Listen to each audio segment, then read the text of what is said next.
Thank you for taking the time out. My pleasure. You do like dogs, don't you? I do. You've been with dogs all your life. Almost all my life, yes. Except for a short period when you just made you realize how much you needed dogs in your life. Exactly. The short period was while I was in service, being deployed all the time. Couldn't, have the responsibility of a soul at the house. So that's when I took a break of dogs, if you want. Yeah. And then when I got injured myself, I was missing something, and the answer was the dog. So since then I've been training dogs for post-traumatic stress injuries and physical assistance, and as well, I've started that 3 years ago when I needed it, and that's where I adopted Sticker. Sticker's my own service dog today, and she's been in service for 2 years.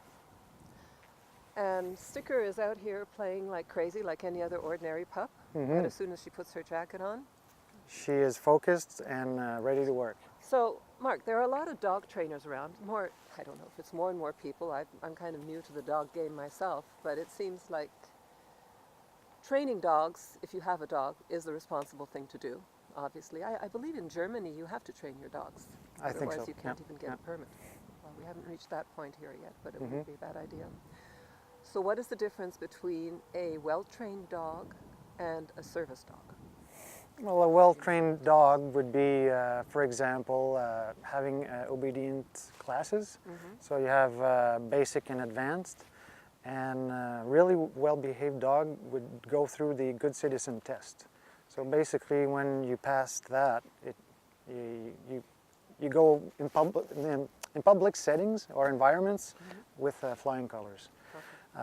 Difference now between a pet and a service dog is that the service dog has tasks, has a job to do, and that's being trained into the routine of the dog, so they handle it at some point. And I'm losing my thought. No, that's fine. So you take your dogs, you train them in basic behavior, and then you take them to a higher level, at which point they get certified. Yeah. Because they have a huge responsibility then for the rest of their lives. They're often with people who are vulnerable and needy and can't look out for themselves. So these dogs have to be their eyes and ears and better behaved than the people, I guess. Absolutely. The dogs, they need to have a etiquette, like we say in French. Good manners in public, or otherwise there wouldn't be any service dogs allowed, right? The dogs not only have obedience classes, like you mentioned, but they are exposed at a very young age to public locations, areas, settings, food, scraps of food on the ground, aisles, carts, name it. Everything we see, like we take for granted every day, they need to be exposed on it, so it becomes second nature for them too, and they just roll with it at some point. Well, anybody who has a dog or anybody who's been exposed to a dog realizes how unpredictable they can be in certain circumstances. Anything can set them off. You basically have to train that out of those dogs, or train them not to react to those things. Yes. That's almost an impossible task to most of us. Well, especially with our dogs, because our motto is rescuing one soul to save another. So we do rescue, like 90% of our dogs, service dogs today, are rescued from a pound or a rescue itself. They have their own traumas, their own problems. Without going into details, we have to rehabilitate them as well, right? And as we do that, we train them, like I said before, in public access settings. And once they're rehabilitated, they're used to going in public, they can be matched with a veteran or a first responder that needs them. Okay. So you go through a lengthy process of training the dogs and then training the first responders or the injured people. And in fact, the CBC back in July did a report on you. You had just come out of a training with several dogs and several matches. Yep.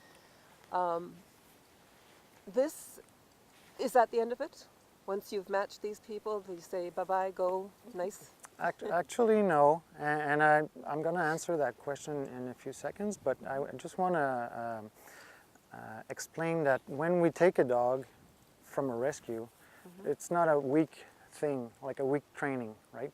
It's several months. It could take up to 9 months to rehabilitate the dog and show him new skills, right? So the dog is in a family environment with cats, kids, exposed to everything, right? And basically, once they're ready to be matched, they've seen it all. So it's not just a one thing like, okay, I adopt a dog, I have it for 1 week, here you go, bonne fin de semaine. You can't do that, right? So to answer your question, yes, we do have an aftercare section or part of the program where as soon as you come into a question or you're not sure of something, you just ask the question. There's the aftercare people there that are going to help you with that. And what they do as well is they contact all our members every 2 or 3 months to make sure that everything is well. And it's also their responsibility to contact us if something comes up, any issues and concerns, so we can help them, right? So the aftercare program in itself will be there to accommodate. For example, I've got the best example here. I've got Flash, a dog that I got 2 days ago because his handler wasn't feeling too well, so I took the dog back. I'm gonna adjust it if you want, making sure he's kept up on his maintenance of, public access, not pulling on the leash, things like that. If somebody were to come along and want to write a book about you, perhaps you could be the next Cesar Millan. You've learned some techniques that can be passed on, that you can practice at home in the privacy of your own home, where mistakes will not be known. Yeah, I could. I don't know, I like to share my stuff with people. Writing a book is something, like I can write my biography maybe, or someone can write my biography, but I prefer being with the person than just giving a book. And being with the person is hands-on, and you can see, evaluate, mentor what's going on, and it's more profitable at the end. Have you ever been in a situation where you've had to try and adapt somebody who is afraid of dogs to overcome their fear? Afraid of dogs once, but the person wasn't really afraid, was just like concerned, wasn't sure, right? But what I've often seen is people that will be overwhelmed by a dog. And at that point, we make sure that the person identifies that on their own, right? So we'll have a conversation where they're going to realize, yeah, maybe it's not for me. Because there's more responsibilities, and if you're already struggling with maintaining your own health, you have a second, not person, but living, whatever. Yes, you've got to focus your attention on something else, right? Yeah, you've got to focus something on living being, and basically that's a lot of responsibilities. It is. Yeah. It is. Yeah. I guess that's why so many people can't quite make it, and why there are so many dogs in pounds. And Exactly. rescues. Yeah. Now, last week we were filming a number of people who have been through your program, for lack of a better word. I think it sounds awfully cold when you put it that way, because it was quite clear that all of these people are like family to you, and they will say that they owe their lives to you, and it's something that you don't take lightly, because it's not a business that you're doing, training dogs and then passing them on, and then training the next one and passing them on. This is you're feeling a responsibility for the lives of dogs, and you're feeling a responsibility for the lives of these people. It's heartbreaking when you see when you're reminded of the trauma that these people have been through, and you yourself have been through these. And it's heartwarming when you realize how much of a difference these simple four-legged creatures can make. Mm-hmm. Have you been able to pinpoint what it is about dogs that makes them capable of connecting with us like that? It's the hormone oxytocin. Uh-huh. It's in all mammals. What happens is when you see a dog, a horse, a dolphin, you're all kind of, hey, a nice dog. You know, the happiness that comes with it, that feeling, and that's good for you. Yeah. That'll build up in your system, and the more you're happy to see your four-legged friend, Yeah? the more oxytocin is going to be secreted. Yeah. And it, like I said, it's healthy, and it's going to rebuild some lines in there, and making sure that instead of being depressed all the time, you feel a little bit more revived. Yeah. It's interesting that you say that because there's a book that I was telling you about when we first talked called Untitled Tuesday, which you had not heard about. And it's this veteran in the United States who wrote it. It's the story of him and his golden retriever. And these golden retrievers are trained by this organization, by this one woman who sounds like a mirror image of you in a woman. And this is pretty much what they rely on from the time the pups are born. They try to put them into situations where they trigger that oxytocin, that sense of happiness associated with certain situations. So if the dogs can be happy, then they will do what they want. And the person will be happy as well. Sounds like a pretty simple formula. It is. It's just that you have to believe in it and take the time, because it's not easy either when you're injured and you get matched with a dog at first. Not only you have fears and you're not sure of what's going to happen and what's the next step. It might be a little bit difficult at the beginning, but 2 or 3 days into it, and you'll see a major change into your life. Yeah. You hear about changes in a few hours, even. Yeah. Some of those Some of testimonials. them, yeah, exactly. Yeah.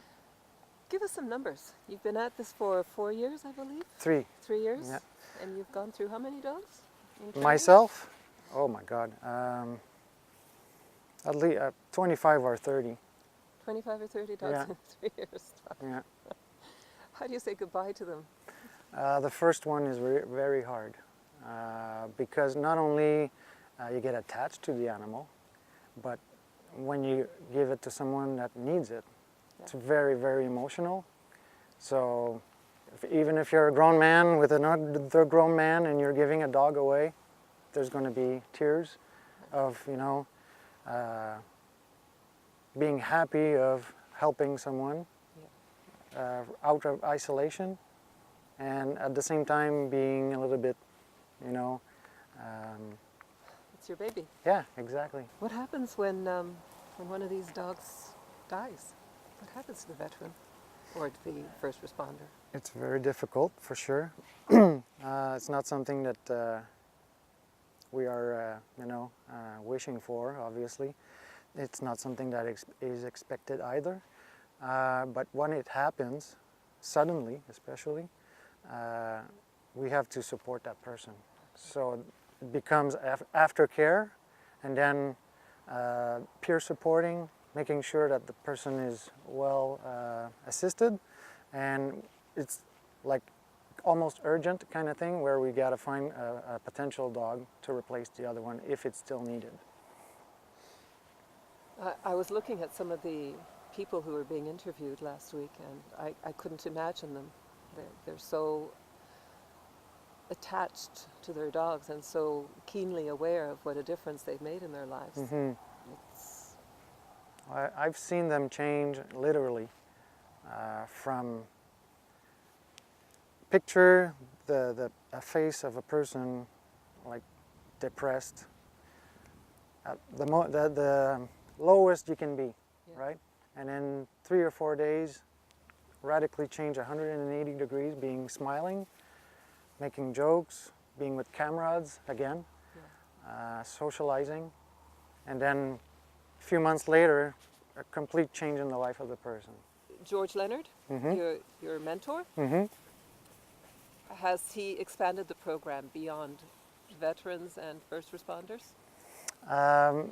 Not quite yet, but the idea and the hope behind it is to help the immediate family as well. Okay. So for example, let's say I have my own issues, but I don't need a service dog, and my children have been affected by my conditions, and they would need a service dog. Okay. Being part of a military family or first responder, it would be something that where we can help the child of that person that's been serving, because it has a direct impact on the service.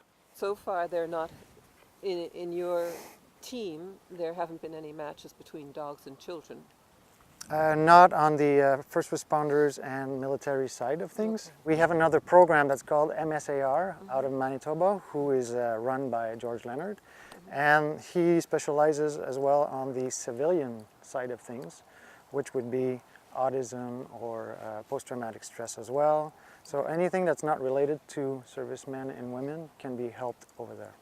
So obviously, it's the law that as soon as they have their jackets on, they have to be allowed into any environment.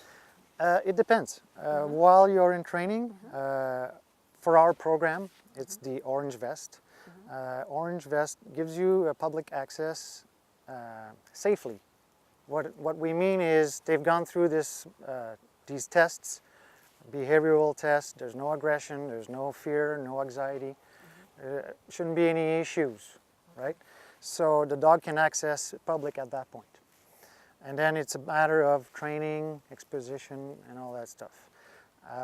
Once they acquire the certification, which is the Black Vest, now the law and the Human Rights Charter is behind the person, and obviously they gain access to everywhere.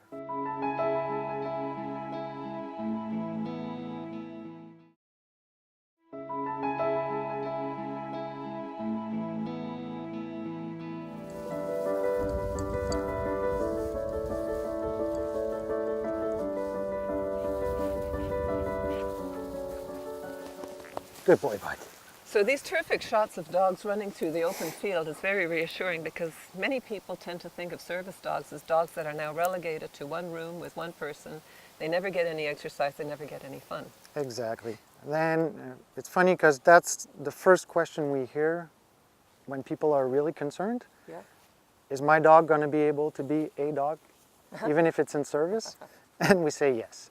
Yes. It's not like how do you say that? A boulet, you know, like It's not like a ball? like a ball and chain, right? Yeah. Thing.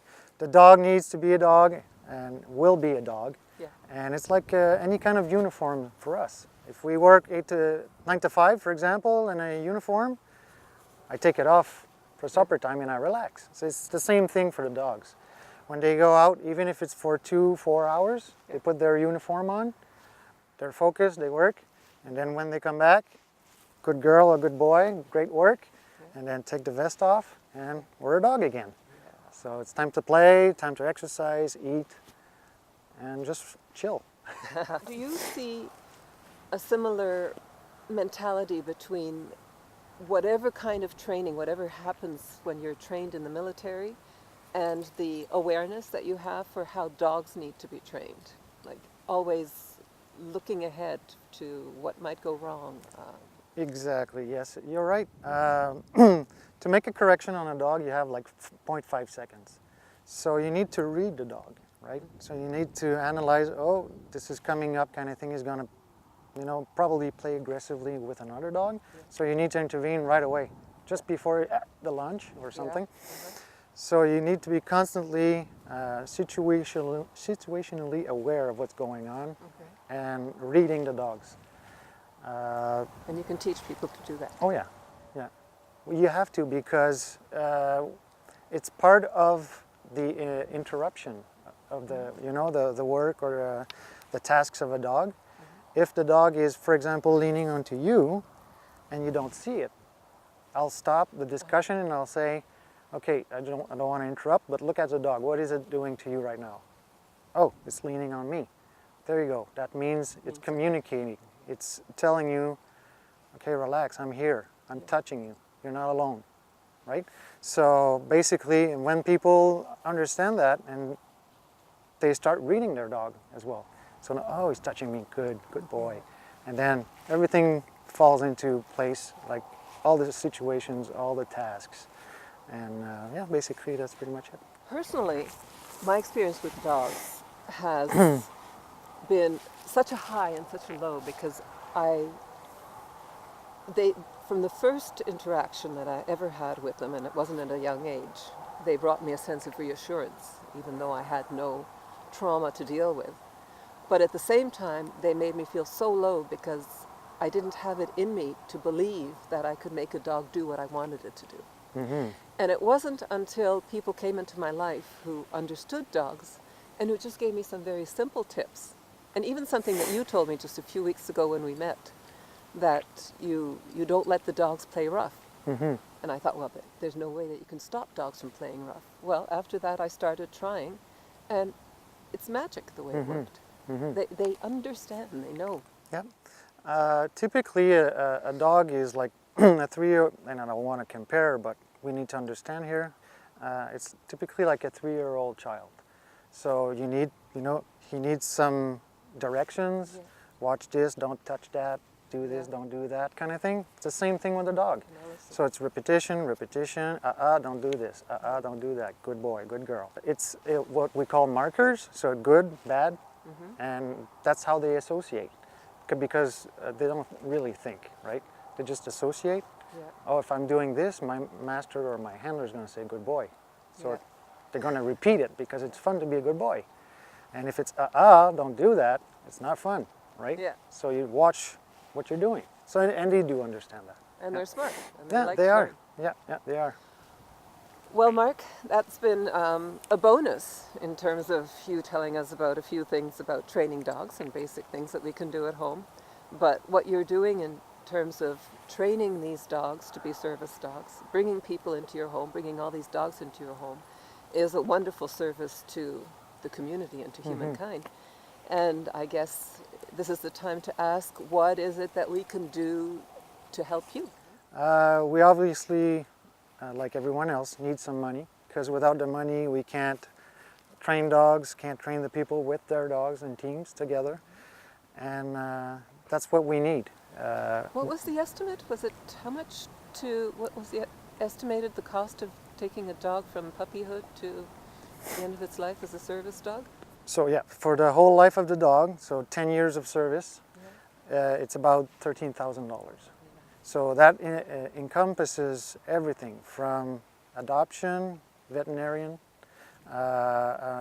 training the dog at the facility with a certified dog trainer, and then matching the dog with a person, training that person, then we follow up on the progression training as a team, so we mentor them as they go along and they get better, and then there's a certification. Once they're done with their certification, every 3 years is another mandatory certification just to make sure everything is good. So that takes you to about 10, and the dog retires. So we heard all about the work that Marc Lapointe is doing with Courageous Companions, and we met his dogs, and now we are meeting the guy who taught him, the guy who called to him, and that Marc went and chased down in Manitoba and got a certification from, and this is none other than George Leonard. I can't possibly remember all of your titles. Yeah, dog trainer. Dog trainer. Dog guy. That's what I hear a lot, dog guy. Yeah, but there's more to the story There's than Benny that. and there's the dog guy. That's all I hear. Yeah, you train the dogs, and then Yep. you train the marks, and then you train the handlers, and you've got your hands full. Where did it all start, George? It all started with the First Nations because we set up our own search and rescue, and because of our own search and rescue, the only ones that would assist us really the military people. So because of that mutual respect that we had for the military for assisting the First Nations, when we noticed there was a need related to the Afghanistan tour and people were coming back, and the Americans, because we also have a tie with the American Rangers, we were told, or I was told, because you don't talk back to an elder, I was told that we were supposed to start a program for the veterans, and that's how we did. So it started with our PTSD program, which was great timing because we just finished our pilot project on therapeutic applications of service dogs and therapeutic applications with children and seniors through the Winnipeg Foundation. How long ago was that? Oh God, well over 2002, 2003, and Okay. yeah, it was a long-term study because we had to put well over 300 dogs into the field, and then we had to get another 2,700 people to participate in the study throughout the world. And then it was a very large spreadsheet on my computer, and we put all that information together to make the PTSD dog. Okay. And then one day, Marc Lapointe rolls into your life. I rolled here. I was here. You rolled here? Yeah, I was at the Lord Elgin, and he phoned me, and someone told me that there's this JTF guy that wants to meet you, and I thought, well, I don't have a choice. I don't want him. JTF? Special Forces. I don't want him hunting me down, so I said okay. So I met him at the hotel. Actually, you and your wife were there. Nice couple, military family. And the first thing I said to him, show me your dog. That's the first thing you ask anybody that claims they're a trainer or they have a dog. Show me your dog. And he had a good dog, and the dog really liked him, and he was what we call cued in or plugged into what he's supposed to be doing.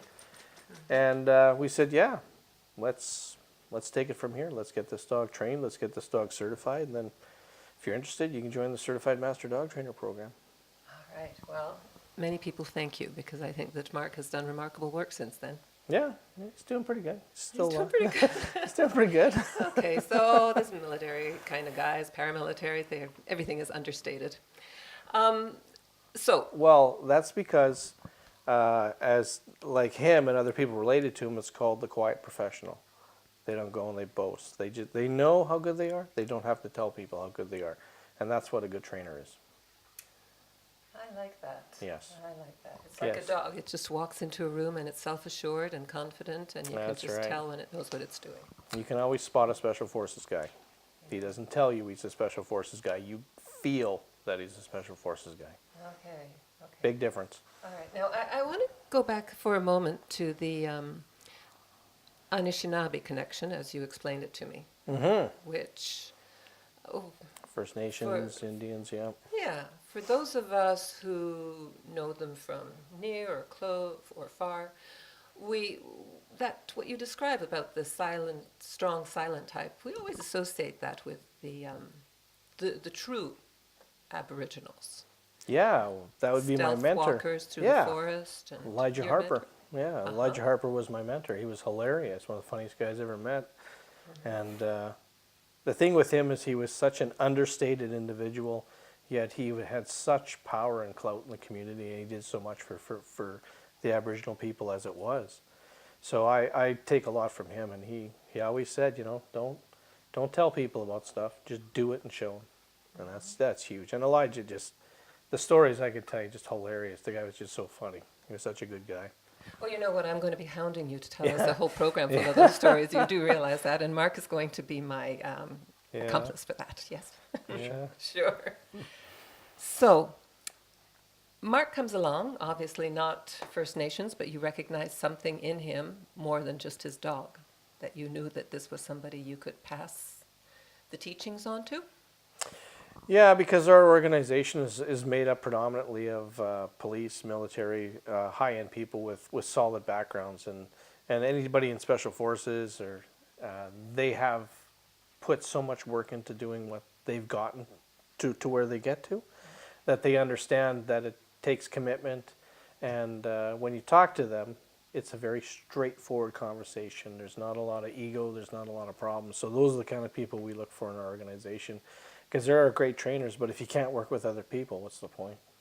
Good point. Yeah. But there's a lot of commitment, as you say. A lot Oh of yeah. time, patience, understanding of subliminal things that perhaps most people aren't too familiar with.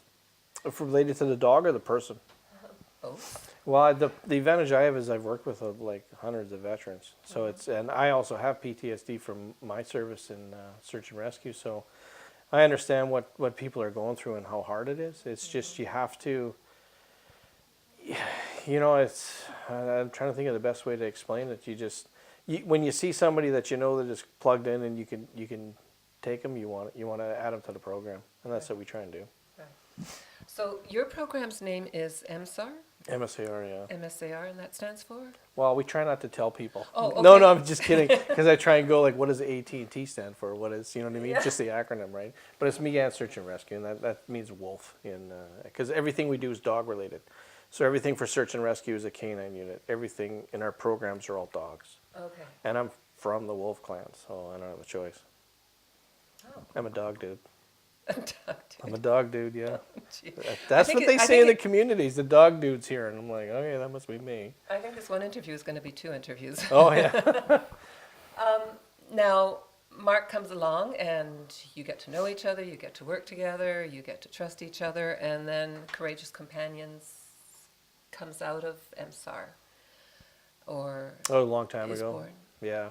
A long Yeah, time ago? yeah, because we MSAR and Courageous Companions were 2 separate things. So we started Courageous Companions with the pre-thought that we'd hand it over to another board of directors because they want to be able to stand on their own, you know. Okay. So we did that. There's an organization. They've set up their board. We've handed over the transition to them. They are doing their thing. MSAR supports by offering the standard. Assisting with the intake selection of dogs and then the certification of the trainers. Okay, well, nobody needs to explain what Courageous Companions stands for because that's a very easy to understand Yes. concept. Standards, that's another one. That's something that not too many people can understand. I mean, we all know what standards are. Yeah. Stairs have to be a certain level. But how do you apply standards to dogs and training and people? Well, we have 2 types of standards. So we have the standard and certification of the trainers, and we have certification of the team. So the dogs And the team being? the handler and the dog. Okay. So they have to pass as a team. Okay. So we were the first, and I'm not too sure I think we might be the only one that does that, because we want to make sure that the team works together.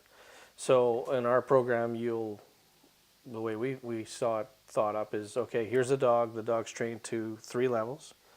Here's level 1, only with the handler or the trainer. And then we hand it over to the veteran that's going to work with it. Okay, so the dog, you want to be about 14 months. And then after that, that person has to work for another 6 or 9 months to get to certification. Because what we saw some faults with is people just getting a dog saying, okay, you're certified, here's your dog. Well, they've never worked together. They've worked together for a day, or they've been somewhere for a week or whatever. You got to really bond, because it takes 3 months just to have a solid bond with a dog before they start connecting and clicking. So you have to certify as a team, especially with PTSD, because it's a psychological disability. It's a different thing if it's an assistance task thing. So like when I'm training something for someone in a wheelchair, go pick that up, bring that to me. It doesn't really matter which person. I'm interchangeable in that aspect, right? But if I have a psychological disability, there's different triggers I have. There's different things that have to be with me. So that dog has to bond with me. That's the key. Okay, speak your body language and read your body language. Like Benny, like my dog right now, I'm having less and less nightmares. I probably have 1 a week now. And now it's at the point to where I know like for me, I have a picture in my brain of every person that I've ever found dead. And it just plays through your brain when you have PTSD. So I'll be sleeping, and then the film will start rolling. And then now I'll get to like 3 or 4, because I go through, like you go through burnt, frozen, dead, decapitated, all the stages of I've seen people in that have been killed, right? Benny now is stopping me at like the first session of things. And basically what happens is I'll be sleeping, there'll be a paw on my chest, and then there'll be a lick across my face, and I wake up and I only see one eye because he's got a black eye and a blue eye. And then he's just like, all right, calm down, chill down. And then I'm back to where I am, then I catch my breath. And then you hear the dog breathe at the same time. It's kind of like all right. And then we'll go back to bed. So that's a bond that has to happen through the team. You cannot just give a dog to somebody and expect that to happen. That just does not happen.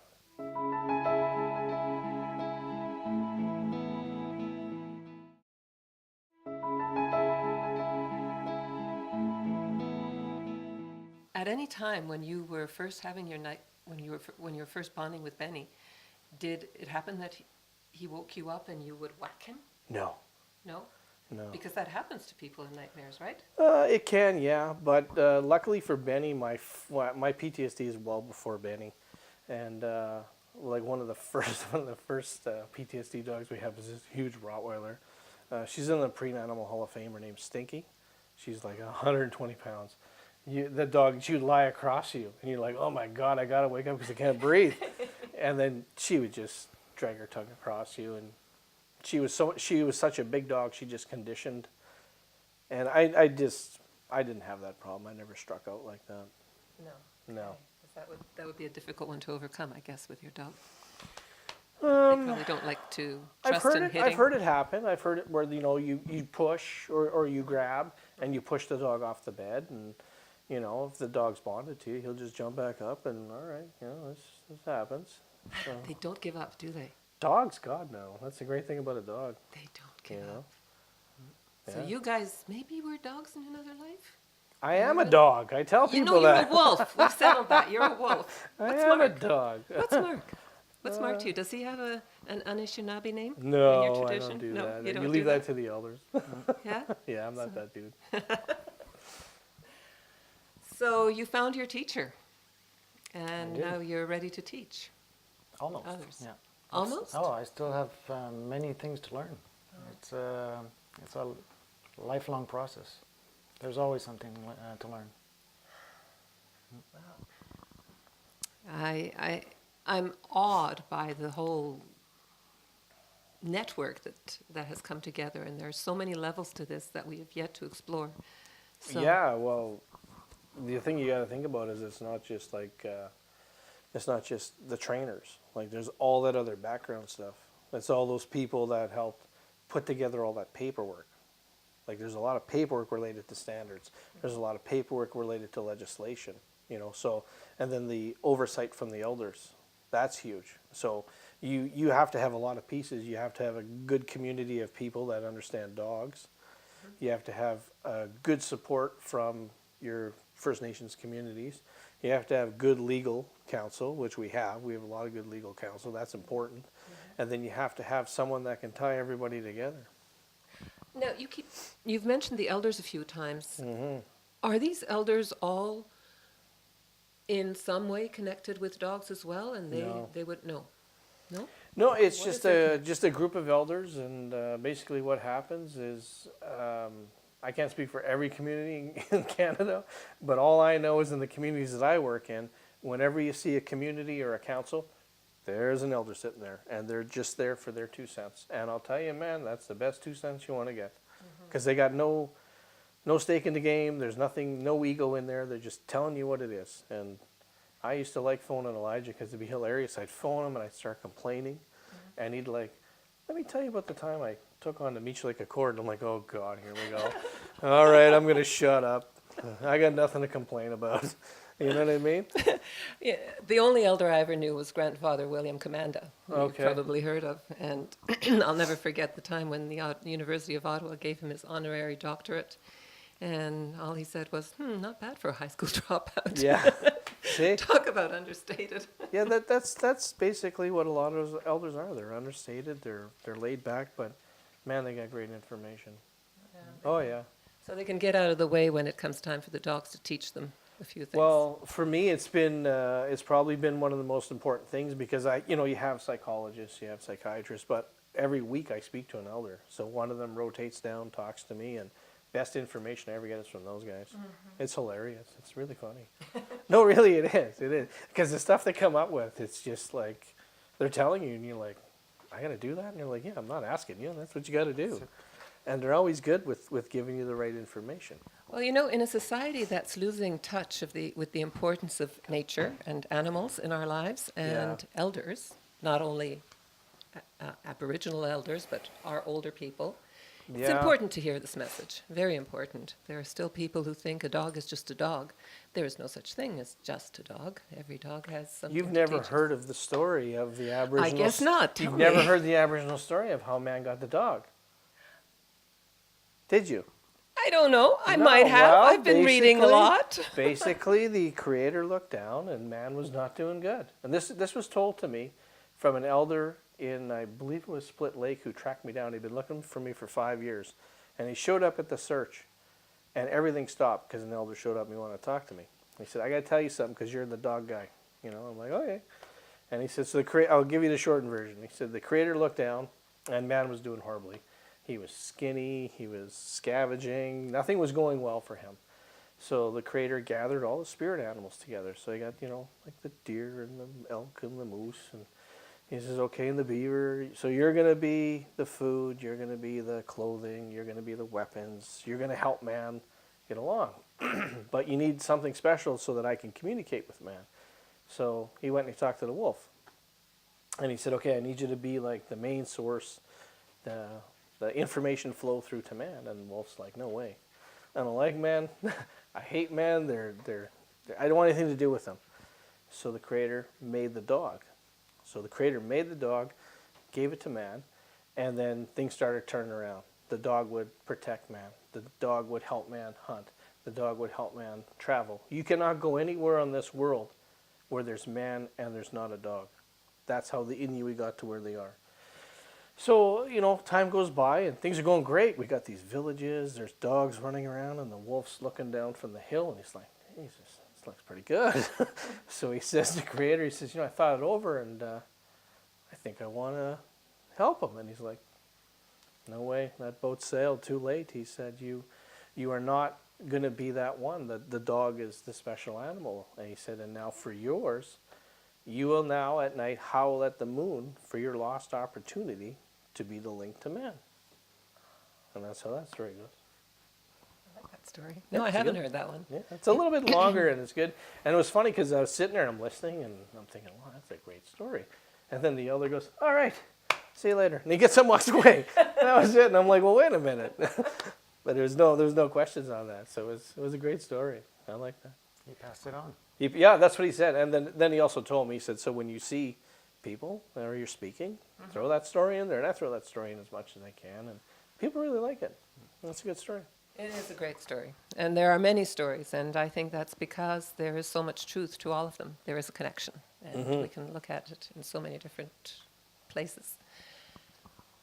Well, I just love the idea that you guys are doing so much with dogs, with people, and it's bound to teach us so much more about ourselves and about the animals in nature. You know what? I'll give you one more quick one. Another story. Another quick one. No, I have to, because an elder told me this.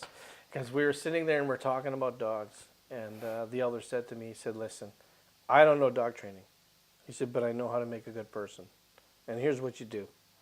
He said, take all your best qualities. So take humility, compassion, patience, tutorage. Take all those capabilities and put that into a dog. And consistently put that into a dog, into a pattern of behavior that you developed, so that when you treat a dog like that, you will then treat a person like that. He said, you'll be a way better person. I love that. Yeah, that was pretty good. And then, of course, then he says, pass me the sugar. And I'm like, really? Where's the moment, the aha moment, I said. Yeah, you're But he was supposed to right. have at least 10 seconds to incorporate that. But I thought about it. I thought about that later, and I thought, he's right, patience, compassion, all those things. You put that into a dog, and then you build that within yourself. You're a way better person, for sure. Well, the formula I usually use is when I feel like throttling somebody or I'm not very patient with them, I try to pretend that I'm talking to Jesus, because Jesus is supposed to be there somewhere.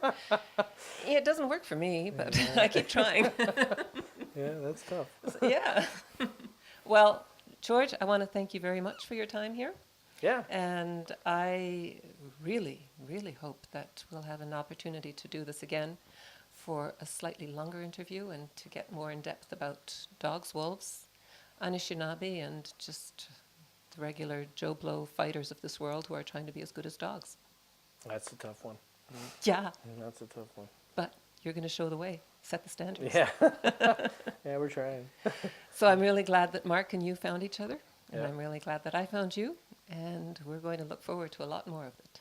Sounds good. Thank you. Thanks.